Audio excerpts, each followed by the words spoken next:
Akizungumza mara baada ya kufanyika kwa ukaguzi wa mabasi hayo, kamishna msaidizi mwandamizi wa polisi Caster Ngonyani, ambaye ni kamanda wa jeshi la polisi mkoa wa Katavi, amesema wamekagua magari 24 na kubaini mapungufu katika magari mawili. Tumekagua magari 24, magari mawili tumebaini kuwa yana upungufu, na tumewaambia kwamba baada ya siku 3 wao wamesha yatengeneza hayo magari na kuja hapa ili wakaguzi wa magari wakague na kubaini kwamba kweli wameshatengeneza na yapo salama. Kamanda Ngonyani amesema wanafanya ukaguzi huo wakati huu wa likizo ili shule zitakapofunguliwa magari hayo yao yana usalama wa kubeba wanafunzi, huku akisema hatua za kisheria zitachukuliwa kwa ambao watakaidi agizo hilo. Kipindi hiki cha likizo ndio maana tunakagua magari hayo ili wanafunzi watakavyoanza masomo yao yakifunguliwa watakuwa katika magari hayo salama.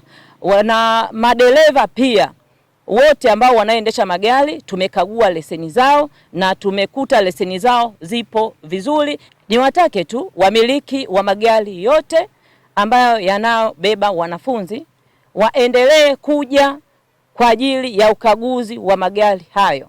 Kwa wale ambao watakao kaidi kuja kukaguliwa magari hayo, hawataruhusiwa kubeba wanafunzi na pia sheria kali zitachukuliwa kwa ajili yao. Akizungumza kwa niaba ya Jeshi la Zimamoto na Uokoaji mkoa wa Katavi, askari wa jeshi hilo Franki Omwagore amewashauri wamiliki wa magari kuhakikisha magari yao yanakuwa na vizimia moto. Kwa ushauri wamiliki wa magari yote kwa usalama wa magari yao na usalama wao pia ni muhimu sana kuwa na fire extinguisher, kizimia moto, lakini pia first aid kwa ajili ya kuweza kupata huduma ya kwanza endapo mtu anapata ajali na kadhalika. Kwa upande wao, madereva na walezi wa wanafunzi katika magari hayo wamepongeza hatua hiyo ya ukaguzi na kuwakumbusha wengine kuzingatia usalama wa watoto. Ili zoezi ambalo limefanyika linatusaidia sisi kama madereva kuwa makini tuwapo barabarani na vyombo vyetu.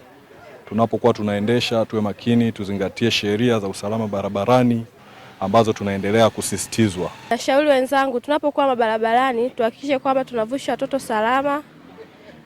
Angalia mtoto kama anavuka barabara, na hata kama ipo kwenye barabara hakikisha unashuka kwenye gari ndio unampakia mtoto unarudi kwenye gari. Zoezi hilo la ukaguzi wa mabasi ya shule linafanyika kwa siku 3 ambapo limeanza Juni 17, 2026. Ili uwe wa kwanza kupata taarifa zetu, usisahau kusubscribe, kulike na kushare.